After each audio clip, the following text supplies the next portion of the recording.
శ్రీ గురుభ్యో నమ. శ్రీ సాయి సన్నిధి. మహల్సాపతి. సాయిబాబాకు సన్నిహిత సేవకులలో మొదటివాడు మహల్సాపతి. సదాచార సంపన్నుడైన ఇతడు స్వర్ణకారుడు. ఆధునిక సంస్కృతి కొంచెం కూడా సోకని ఇతడు తన వంశాచారాన్ని అనుసరించి మహల్సాపతి పురాణం పారాయణ చేసేవాడు. వంశపారంపర్యంగా వస్తున్న మహల్సాపతి పూజయే ఇంట్లోనూ షిరిడీ గ్రామంలోని ఖండోబా మందిరంలోనూ శ్రద్ధగా చేస్తుండేవాడు.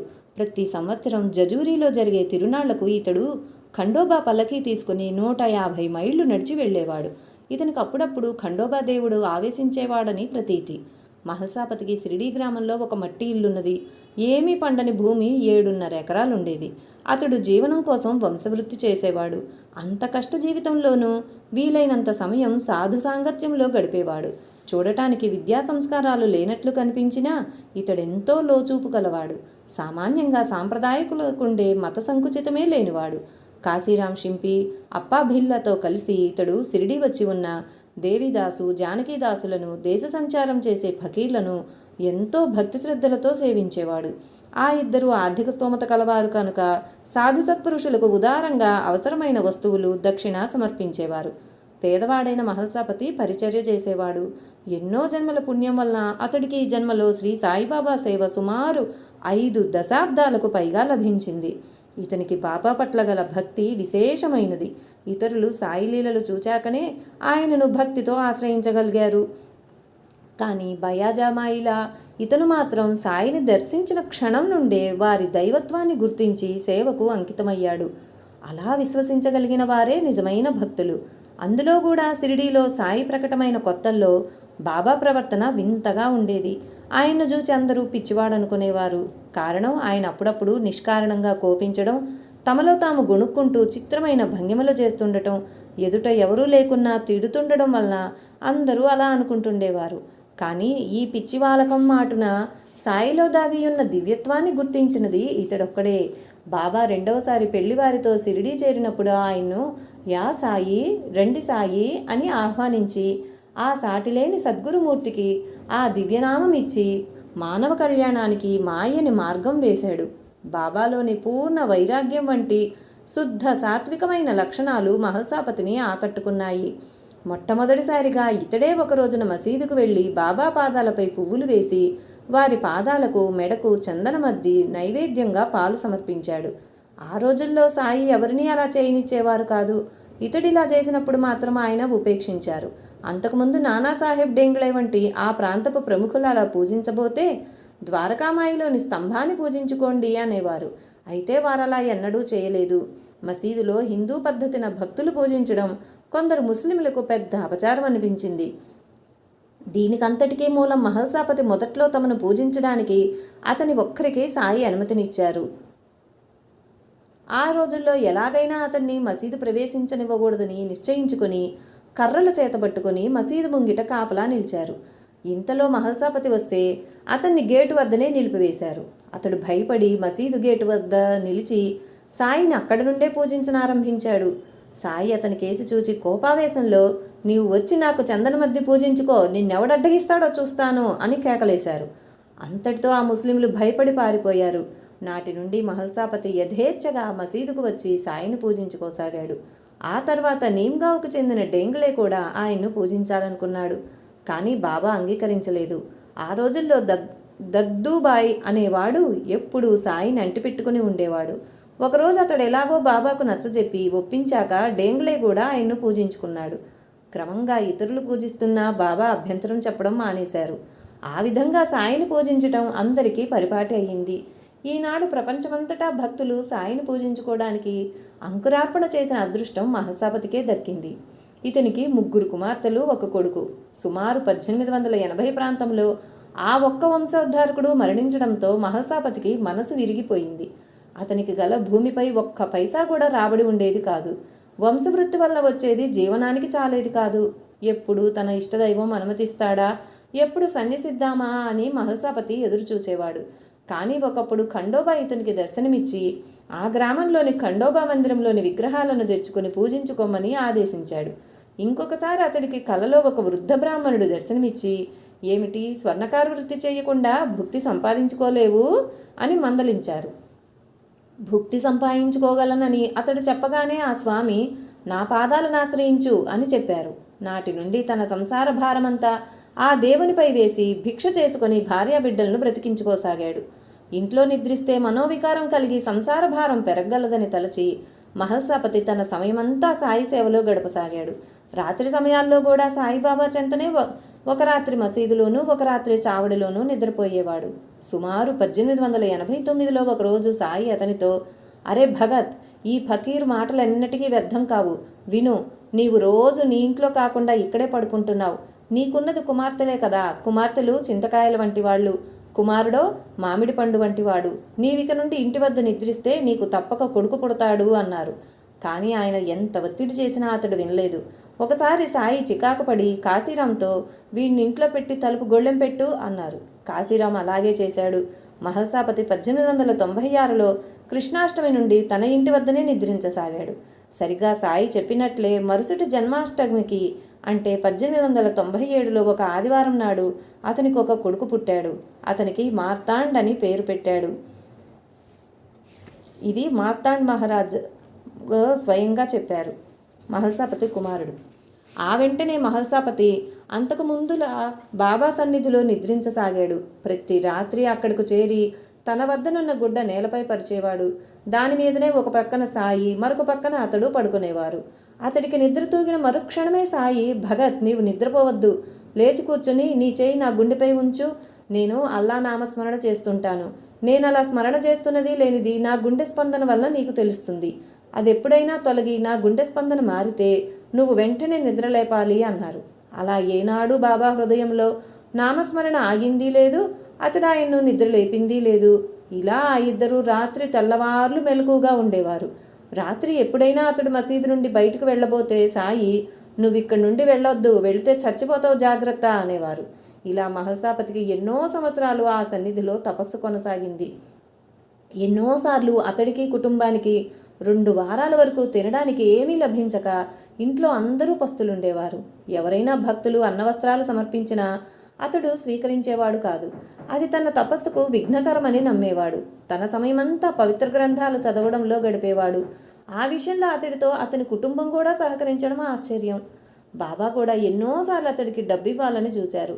1880 సంవత్సరం తర్వాత బాబాకు ఎంతో అధికంగా దక్షిణలు రాసాగాయి. ఆయన ప్రతిరోజు ఒక్కొక్క భక్తుడికి 35 రూపాయలు, 15 రూపాయలు, 10 రూపాయలు ఇలా ఇచ్చేస్తుండేవారు.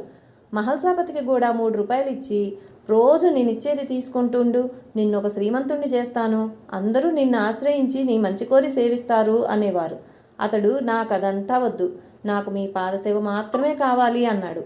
అతడికి సిరి సంపదల కంటే వైరాగ్యం, అపరిగ్రహము, తృప్తి ఇవే శ్రేష్టం అనిపించేవి. అతడెన్నడూ మంచం మీద పడుకునేవాడు కాదు. ఇతనికి బాబాకు గల సన్నిహితం ఒక్క విషయంలో తెలుస్తుంది. 1886 సంవత్సరంలో ఒకరోజు బాబా అతనితో, అరే భగత్, నేను అల్లా వద్దకు పోతున్నాను, నీవి దేహాన్ని 3 రోజులు కాపాడుకో, నేను అటు తర్వాత తిరిగి రాకుంటే దీనిని ఆ వేప చెట్టు దగ్గర సమాధి చెయ్యి అని చెప్పి అతడి తొడపై తల ఉంచి శరీరం విడిచిపెట్టారు. ఆ 3 రోజులు అతడు నిద్రాహారాలు మాని అలానే కూర్చున్నాడు. గ్రామ కరణం, మునుసుబు మొదలైన వారు మసీదుకొచ్చి వైద్యుని చేత బాబా దేహాన్ని పరీక్ష చేయించి ఆయన చనిపోయారని ప్రకటించారు. ఆ దేహాన్ని సాధ్యమైనంత త్వరగా సమాధి చేయాలని ఎందరెంతగా చెప్పినా మహల్సాపతి తన పట్టు విడవక 3 రోజులు దాన్ని కాపాడుతూ వచ్చాడు. అటు తర్వాత బాబా తిరిగి శరీరం ధరించి 32 సంవత్సరాలు తమ అవతార కార్యం కొనసాగించారు. అంతటి బాధ్యతతో కూడిన పని సాయి అతనికే అప్పగించారు. ముఖ్యమైన ఆ 3 రోజుల్లో అతడి విశ్వాసమో ఓరిమి సడలి ఉంటే ఏమయ్యేదో. ఇంతగా తనను అంటిపెట్టుకుని నిరంతరం సేవ చేస్తున్న మహల్సాపతి పట్ల బాబాకు ప్రత్యేకమైన ప్రీతి ఉండేది. ఆయన ఇంకెవ్వరు చెప్పినా వినిపించుకోలేని సందర్భాలలో కూడా మహల్సాపతి ఆయనకు నచ్చజెప్పి ఏ శుభకార్యానికైనా ఆయన్ను ఒప్పించగలిగేవాడు. ఉదాహరణకు భక్తులు సాయికి నివాసమైన మసీదుకు మరమ్మతులు చేస్తామంటే సాయి సుతరాము ఒప్పుకోలేదు. అప్పుడు మహల్సాపతి ఆయనకి ఎన్నో రీతులను చెప్పి ఒప్పించగలిగాడు. నేడు ద్వారకామాయి ఇంత చక్కగా ఉన్నదంటే అందుకు ప్రధాన కారకుడు ఇతడే. అలానే ఎందరు భక్తులు సాయిని దర్శించి పూజిస్తున్నా ఆయన మాత్రం తన సహజ రీతిన అప్పుడప్పుడు నిష్కారణంగా కోపించి కేకలేస్తుండేవారు. ఒక్కొక్కప్పుడు భక్తులను కొట్టేవారు. మరొకప్పుడు గ్రామంలోని వర్తకులు, నూనె వ్యాపారులు తమను ఎంతగానో బాధించారని చెప్పి షిరిడీ విడిచి వెళ్ళిపోతానని కోపంగా బయలుదేరేవారు. ఒకసారి ఆయన అలాగే కోపగించుకొని ఎవరికీ చెప్పకుండా ఎక్కడికో వెళ్ళిపోయారు. సాయి షిరిడీలో కనిపించడం లేదని భక్తులందరూ ఆందోళనగా చెప్పుకోసాగారు. ఆ వార్త ఖండోబా ఆలయంలో పూజ చేసుకుంటున్న మహల్సాపతికి చేరింది. అతడు వెంటనే వచ్చి గ్రామంలో విచారించగా సాయి రహటాకు గాని నీమ్గావ్కు గాని వెళ్ళలేదని, ఆయన గ్రామం విడిచి వెళ్లే ముందు తీవ్రమైన కోపావేశంలో ఉన్నారని కొందరు గ్రామస్తులు చెప్పారు. ఆయన లెండి నుండి నీమ్గావ్ వైపుకు బయలుదేరడం మాత్రం చూచామని ఎవరో చెప్పారు. వెంటనే అతనికి ఆయన షిరిడీలో మొదటిసారి ప్రకటమైన కొద్ది కాలానికి ఎవరికీ తెలియకుండా ఎక్కడికో వెళ్ళిపోవడం గుర్తొచ్చింది. ఈసారి ఆయన మళ్ళీ తిరిగి షిరిడీ వస్తారో లేదోనని భయమేసింది. అట్టి ఆలోచన కలగగానే అతడి కాలు మనసు నిలవలేదు. సాయిలేని ఆ గ్రామంలో జీవించడం అతనికి అసాధ్యమనిపించింది. వెంటనే అతడు ఆ రోడ్డు మీద ఉత్తరంగా కొద్ది దూరంగా వెళ్ళి అక్కడ ఎదురైన వారిని విచారించాడు. నీమ్గావ్ రోడ్డు మీద నుంచి తూర్పుగా రూయి గ్రామం నడిచి అక్కడ ఒక పొలంలో పనిచేసుకునే వాడిని విచారించగా సాయి రూయి గ్రామం మీదుగా వెళ్లారని చెప్పారు. వారు ఆయనను పలుకరించినప్పుడు ఆయన పట్టరాని కోపంతో షిరిడీ గ్రామస్తులను తిట్టిపోశారని, తిరిగి ఆ గ్రామానికి రాబోనని అన్నారని చెప్పారు. ఆ సంగతి వినగానే మహల్సాపతి మెదడులో ఆశాజ్యోతి పొడజూపింది. అతడు తిరిగి వెంటనే ఇల్లు చేరి తాను రూయి గ్రామంలో సాయి చెంతకు వెళుతున్నానని, ఆయన తిరిగి రాకుంటే తాను కూడా రానని తన భార్యకు చెప్పి వెంటనే బయలుదేరాడు. నాటి వరకు షిరిడీకి పట్టిన మహాభాగ్యం విడిచిపెట్టిందేమోనని భయపడ్డాడు. అయితేనేమి తాను మాత్రం ఆ మహాత్ముని సేవా సాన్నిధ్యాలు ఎట్టి పరిస్థితుల్లోనూ వదులుకోదలుచుకోలేదు. అతడు రూయి చేరేసరికి ఆ గ్రామ ప్రవేశంలోనే ఉన్న మారుతి ఆలయంలో ఒక చెట్టు క్రింద సాయి కూర్చుని కనిపించారు. అతన్ని చూస్తూనే ఉగ్రులై తమ చెంతకు రావద్దని తిరిగి పొమ్మని కేకలేశారు. అతడు నడక వేగం తగ్గించి ఆయనను సమీపించ యత్నిస్తుంటే అతనిపై రాళ్లు రువ్వసాగారు. చివరికతడు, ఎన్నటికైనా నేను మీ భగత్నే, మీరు నన్ను చంపినా సరే మీ సన్నిధి విడిచిపెట్టను. షిరిడీలో మేము తిట్టిన వారిని నేను దండిస్తాను. మీకు షిరిడీ రావడం ఇష్టం లేకపోతే నేను మీ దగ్గరుండిపోతాను. నేను ఇక్కడే ఉంటాను. మిమ్మల్ని విడిచిపోను. ఆ విషయం ఇంట్లో వారికి కూడా చెప్పి వచ్చాను అన్నాడు. అతని పట్టుదల చూసి సాయి రాళ్లు రువ్వడం మానివేశారు కానీ అతన్ని తన పాదాలనంటనివ్వలేదు. నేను ఆ గ్రామానికి రాను. మేము ఫకీర్లం. ఎప్పుడైనా ఎక్కడికైనా వెళ్ళొచ్చు. నీవు సంసారివి. నీవు ఇల్లు విడిచి మా వెంట రాకూడదు. నీవు తిరిగి ఇంటికెళ్ళు అని నచ్చజెప్పారు. వారి కంఠంలో ధ్వనించిన నిశ్చయం చూచి మహల్సాపతి నివ్వెరబోయాడు. చివరికి ఆయన తనతో కూడా షిరిడీకి రాకపోతే అన్నము నీళ్లు ముట్టుకోనని ఆయన చెంతనే కూర్చున్నాడు. ఆయన తిరిగి అతన్ని తిట్టిపోశారు, నచ్చజెప్పారు. కనీసం రూయి గ్రామంలోకి వెళ్ళైనా భోజనం చేయమని చెప్పారు. వీరిద్దరి మధ్య సాయంత్రం వరకు ఇదే నాటకం కొనసాగింది. చివరికి భక్తుడి మాటే నెగ్గింది. ఆ ఇద్దరూ తిరిగి షిరిడీ చేరారు. మనందరికీ సాయి తిరిగి లభించారు. మనందరికీ షిరిడీ దర్శనం ప్రాప్తిస్తుందంటే అది మహల్సాపతి చలవే. ఒకరోజు రాత్రి మసీదులో వారిద్దరూ పడుకోవడానికి అతడు గుడ్డ పరవగానే, బాబా, ఈరోజు ఇద్దరము మెలకుగా ఉందాం. క్రూరుడైన ఆ రోహిల్లా అనగా మృత్యుదేవత నిగోజ్ పాటిల్ భార్యను తీసుకుపోవాలని చూస్తున్నాడు. ఆమెను రక్షించమని అల్లాను ప్రార్థిస్తున్నాను. అంతరాయం కలగకుండా చూడు అన్నారు. తర్వాత మహల్సాపతి అతి జాగ్రత్తగా కాపలా కాస్తున్నాడు. అర్ధరాత్రి నెవాసా నుండి ఆ గ్రామ మమల్తదారు అతని పరివారము షిరిడీ చేరారు.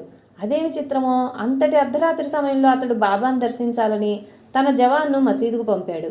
ఆ జవాను తన అధికారం అంతటితోనూ అచ్చడికి వచ్చి మహల్సాపతి ఎంత చెప్పినా వినకుండా తమకప్పుడే దర్శనము ఊది కావాలని పొగరుగా కేకలు వేస్తున్నాడు. ఇక గత్యంతరం లేక అతడికి ఊది ఇచ్చి పంపివేయాలనుకున్నాడు మహల్సాపతి. కానీ అప్పటికే ఆ గోలకు మహల్సాపతి మసీదులోకి నడిచిన సవ్వడికి బాబాకు అంతరాయం కలిగింది. ఆయన కోపంతో పెద్దగా తిట్టి అతడు పరిచిన దుప్పటి నేలపై నుండి లాగి అతడి మీదకు విసిరి, అరే భగత్, నీకు పెళ్ళాం పిల్లలున్నారు కదా, నిగోజ్ పాటిల్ ఇంట ఎంత ప్రమాదం జరిగిందో తెలుసా? ఈ అంతరాయం వలన అతని భార్య మరణించింది అన్నారు. మహల్సాపతి కృంగిపోయాడు. మరుక్షణమే ఆయన శాంతించి, సరే, జరిగిందేదో మంచికే జరిగింది, ఆమె మరణించింది అన్నారు. మహల్సాపతి ఇంట పేదరికం విషమించినప్పుడు అతడు అపరిగ్రహమనే తన నియమం విడిచిపెట్టేలా బాబా నిర్బంధించేవారు. ఒకసారి అతడి ఇంట అందరూ కొద్ది రోజులుగా పస్తులున్నారు.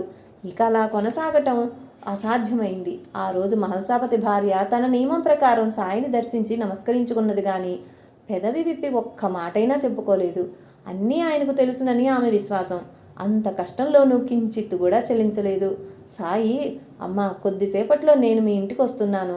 నన్ను తిప్పి పంపొద్దని మీ ఆయనతో చెప్పు అన్నారు.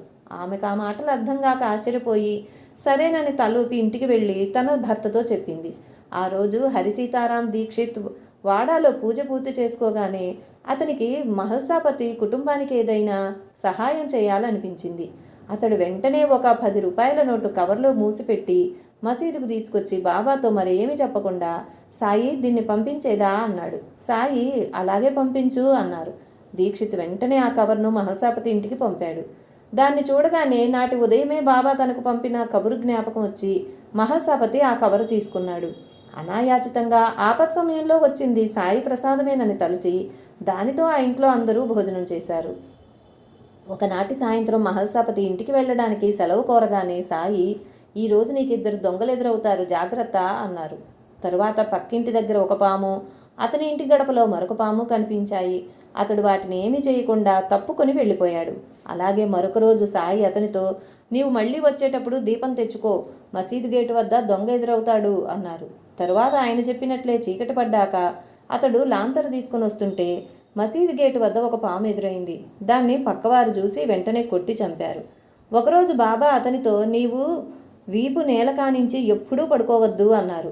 కొన్ని రోజులు అతడు ఆ నియమం పాటించాడు. ఒకరోజు మాత్రం కడుపు నిండా భోంచేసి నేలపై కూర్చున్నాడు. కొద్దిసేపట్లో నిద్ర తూగి అలానే నేలపై ఒరిగి పడుకున్నాడు. అతడికి నిద్రలో పిచ్చి పిచ్చి కలలు ఎన్నో వచ్చి నిద్దట్లోనే ఎంతోసేపు పలవరించాడు. అతడికి మెలకు వచ్చాక కాళ్ళు ముడుచుకుందామని చూస్తే సాధ్యం కాలేదు. అతని పిల్లలు వచ్చి కొంతసేపు అతని కాళ్ళు మర్దించాక గాని అతడు కదలలేకపోయాడు. మరొకసారి అతనితో బాబా, ఈరోజు ఖండోబా మందిరంలో ప్రమాదం జరగనున్నది, అయినా భయం లేదు, నేనున్నాను అన్నారు. ఆ రోజు అతడు ఖండోబాకు పూజ చేస్తుండగా ఇంటి వద్ద అతని భార్య కుమార్తె అకస్మాత్తుగా జబ్బు పడ్డారని కబురొచ్చింది. అయినా అతడు చెలించలేదు. అతడు మసీదుకు చేరగానే సాయి, రోగులను మంచంలో నుండి కదలొద్దని చెప్పు అని చెప్పారు. తరువాత ఆయన మసీదు చుట్టూ తిరుగుతూ సటకాతో ఏదో అదృశ్య రూపాన్ని బెదిరిస్తూ, రా, నీ శక్తి ఎంతో నేను చూస్తాను, నీ వచ్చావో ఈ సట్కాతో నిన్నేం చేస్తానో చూడు అన్నారు. అదే ఆ రోగులకు బాబా చేసిన చికిత్స. ఆ రోజు ఒక వైద్యుడు మందిచ్చి రోగులకు వేయమన్నాడు. కానీ సాయి అనుమతించలేదు. అయినప్పటికీ కొద్దిసేపట్లో ఆ ఇద్దరికీ జబ్బు తగ్గింది. సకాలంలో మహల్సాపతి కుమార్తెలకు వివాహాలై కాపురాలకు వెళ్లారు. ఒకసారి ఆ ముగ్గురి మామగారులు ఒక శుభ సందర్భంలో ఒక చోట చేరి మహల్సాపతిని కూడా రమ్మని కబురు చేశారు. నిజానికి వారెన్నడూ అతన్ని అంత మాత్రం గౌరవించలేదు.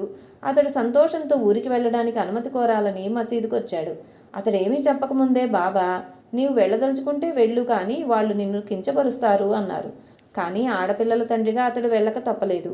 అతడు వెళ్ళేసరికి ఇతడి కోసం కొంచెమైనా వేచి చూడక ఆ ముగ్గురు ఆనందంగా భోజనాలు చేసి చేతులు గడుపుకుంటున్నారు. అతన్ని సరిగా పలుకరించలేదు కూడా. అతడెంతో చిన్నబుచ్చుకొని తిరిగి వచ్చాడు. మరొకసారి రాంబాబు హర్దే అను భక్తుడు షిరిడీకి 6 మైళ్లలో ఉన్న తన స్వగ్రామంలో మహల్సాపతి పురాణ ప్రవచనం సంతర్పణ జరగనున్నాయని చెప్పి మహల్సాపతిని కూడా ఆహ్వానించాడు. అతడు కూడా ఆ పురాణ శ్రవణానికి వెళ్ళాలని ఎంతో సంబరంగా సాయి అనుమతి కోరాడు. ఆయన, నీవు వెళ్ళవద్దు, అక్కడ తన్నుకోబోతారు అన్నారు. అయినా అతడు వెళ్ళక తప్పలేదు. అక్కడికి వెళ్ళి అతడు కూడా మహల్సాపతి పురాణం చదువుతున్నాడు. ఆ ఇంట్లోని యువకులు సంస్కారం లేని మొరటువారు. వారు తమ స్నేహితులతో కలిసి భోజనాలు చేస్తుండగా వారి మధ్య తగువ ప్రారంభమై చివరకు కర్రలతో కొట్టుకున్నారు. పురాణ శ్రవణానికి వచ్చిన భక్తులందరూ భయంతో చల్లా చెదురయ్యారు. మహల్సాపతికి కూడా పురాణ పట్టణం మధ్యలో ఆపి మరలి వచ్చేయక తప్పలేదు. ఎంతటి భక్తునికైనా ఏమారే క్షణాలుంటాయి కాబోలు. రోజు మహల్సాపతి ఒక కుంటి కుక్కకు అన్నం పెట్టేవాడు. అది తిని వెంటనే వెళ్ళిపోయేది. కానీ ఒకరోజు అతడెంత అదిలించినా వెంటపడుతుంటే అతడు కర్ర తీసుకొని 2 దెబ్బలు కొట్టాడు. నాటి రాత్రి మసీదులో అతడు బాబా పాదాలు ఒత్తుతున్నాడు. బాబూ సాహెబ్ జోగ్, దాదా కేల్కర్ మొదలైన వారు కూడా ఉన్నారు. బాబా, అరే భగత్, ఈ గ్రామంలో నా వంటి జబ్బు కుక్క ఒకటి ఉన్నది, దాన్ని ప్రతి వెధవా కొట్టేవాడే అన్నారు. అతడికి తన పొరపాటు గుర్తొచ్చి పరితాపం చెందాడు. రాను రాను మహల్సాపతి తన ఇంట భోజనం చేసేటప్పుడు తప్ప మిగిలిన సమయమంతా బాబా చెంతనే ఉండేవాడు. అతని భోజనం అవగానే బాబా అతని కోసం కబురు చేసేవారు. అతడే వచ్చి ఆయనకు చిలిం వెలిగించివ్వాలి, ఆయనకు పక్క కూడా వేయాలి. బాబా రోజు తమ వద్ద నుండే ఇటుకను తల క్రింద పెట్టుకొని పడుకునేవారు. రాత్రి భోజనం అయ్యాక మాధవ్ ఫస్లే అనే సేవకుడు ఆ ఇటుక ఒక చింకిగుడ్డల మూట మహల్సాపతికి అందించేవాడు. మహల్సాపతి ఇటుకను బాబాకు తలవైపు నుంచి దానిపైన ఆ పాత మూట ఉంచి దుప్పట్లా పరిచి బాబాకు పడక అమర్చేవాడు. బాబా మహాసమాధి చెందడానికి కొద్ది రోజుల ముందు ఆ ఇటుక మాధవ్ చేతి నుండి జారిపడి విరిగిపోయింది. అది చూచి బాబా, ఇదెందుకు విరిగింది అని జరిగిన సంగతి విని దాన్ని తమ చెక్కిలికి ఆనించుకొని ఎంతో బాధగా, నా జీవన సహచరి విరిగిపోయింది, నిజానికి విరిగింది ఇటుక కాదు, నా ప్రారబ్ధమే అన్నారు. ఆ మరురోజు ఉదయానికి కూడా సాయి ఇంకా దిగులుగానే మాటిమాటికి ఆ విరిగిన ఇటుకను బాధగా చూసుకుంటున్నారు. రోజులాగా ఆయన ముఖమెత్తి ఎవరికేసి అంతగా చూడలేదు. అప్పుడే కాకా దీక్షిత్ షిరిడీ చేరాడు. జరిగినదంతా విన్నాడు. తర్వాత బాబాను దర్శించి, బాబా, ఇటుక విరిగినందుకు మీరేమీ బాధపడిన అవసరం లేదు, దానికి వెండి రేకుతో అతుకు వేయిస్తాను అన్నాడు. బాబా పేలవంగా నవ్వి, దానికి నీవు బంగారంతో అతుకు వేయిస్తే మాత్రం ఏం ప్రయోజనం అని, నా నిత్య సహచరి, అది విరగడం అశుభాన్ని సూచిస్తుంది అన్నారు. మహల్సాపతి కూడా బాబా ఆ ఇటుక గురించే దిగులు పడుతున్నారు అనుకున్నాడు. కానీ అంతకుముందు నుంచే రానున్న అవసాన ఘడియ గురించి ఆయన సూచిస్తున్నారని అప్పుడు అతడు తెలుసుకోలేదు. అంతకుముందు ఒకరోజు సాయంకాలం చీకటి పడగానే మహల్సాపతి వచ్చి చిలిం వెలిగించి బాబాకిచ్చి, బాబా, చీకటి పడుతోంది, లాంతరు వెలిగించనా అన్నాడు. బాబా చిత్రంగా నవ్వి, అరే భగత్, నిజంగానే చీకటి పడుతోంది. కొద్ది రోజుల్లో నేను ఎక్కడికో పోతున్నాను. అటు తర్వాత 4 సంవత్సరాలకు నీవు వస్తావు అన్నారు. అతడికేమీ అర్థం కాలేదు. అతడు ఆ మాటలు అంతగా పట్టించుకోనూ లేదు. తర్వాత ఆ ఇటుక విరిగినప్పుడు చెప్పిన ప్రకారమే కొద్ది రోజుల్లో, అనగా అక్టోబర్ 15, 1918న బాబా మహాసమాధి చెందారు. జీవితాంతం నీడవలే ఆయన్ను వెంటనంటి సేవించిన మహల్సాపతి ఆ విఘాతానికి తట్టుకోలేకపోయాడు. నాటి నుండి 13 రోజుల పాటు అతడు అన్నపానీయాలు కూడా ముట్టలేదు. బాబా అప్పుడప్పుడు తమ నిర్యాణం గురించి గుప్తంగా చేసిన సూచనలన్నీ అతనికి క్రమంగా అర్థమవసాగాయి. సాయి సన్నిధిలో అతను అలవర్చుకున్న భక్తి, వివేకము తిరిగి శక్తి పుంజుకున్నాయి. మహాసమాధి వలన బాబా ఉనికికేమీ భంగం లేదన్న విశ్వాసం బలపడింది. నిజానికి అటు తర్వాత అనుభవాలు కూడా అలానే ఉన్నాయి. ఒకరోజు మహల్సాపతికి ఖండోబా దివ్యదర్శనమిచ్చి పండరీపురంలోని విఠలుణ్ణి దర్శించమని ఆదేశించాడు. ఇంట్లో తిండి కూడా గడవని అది తనకెలా సాధ్యమో మహల్సాపతికి అర్థం కాలేదు. కానీ కొద్ది రోజుల్లో ఒక శ్రీమంతుల కుటుంబం అతన్ని పండరీ పంపించారు. అక్కడ జనం ఎక్కువగా ఉన్నారు. విఠలుని దర్శనం, పూజారులు కోరిన కాసులు అతని వద్ద లేవు. అతడెంతో కష్టపడి జనంలో తోసుకుంటుంటే అతని ముఖంలో ఆ పూజారులకు ఖండోబా దర్శనమైంది. వారు వెంటనే అతనికి విఠలుని దర్శనం చేయించారు. అలానే అతడు ఒకసారి కొందరు భక్తులతో కలిసి జజూరీ యాత్రకు వెళుతుంటే పోలీసులు వారి పాసులు చూపించమని అడిగారు. ఒకని వద్ద మాత్రం అది లేదు. గ్రామకరణం వద్దకు ఒకరు వెళ్ళి తీసుకురావలసి వచ్చింది. వెళ్ళిన మనిషిని ఆ కరణం ముందు తన ఇంట కట్టెలు కొట్టమని చెప్పి గొడ్డలు ఇచ్చాడు. అతడు కట్టెలు కొట్టగానే గొడ్డలు విరిగింది. అది ఖండోబా లీలని గుర్తించి ఆ కరణం పాస్ ఇచ్చి అతని పంపేశాడు. సాయి మహాసమాధి చెందిన 4 సంవత్సరాలకు భాద్రపద ఏకాదశి సోమవారం నాడు, అనగా ఖండోబాకు పవిత్రమైన రోజున మహల్సాపతి పూజ ముగించుకొని ఇంట్లోని వారితో, ఈనాడు జరగవలసిన మా తండ్రి గారి శ్రాద్ధం త్వరగా పూర్తి చేయండి, నేను కూడా ఈరోజే స్వర్గానికి వెళ్ళిపోతాను అన్నాడు. వెంటనే లక్ష్మణ్ మామ వచ్చి కార్యకలాపం ముగించాడు.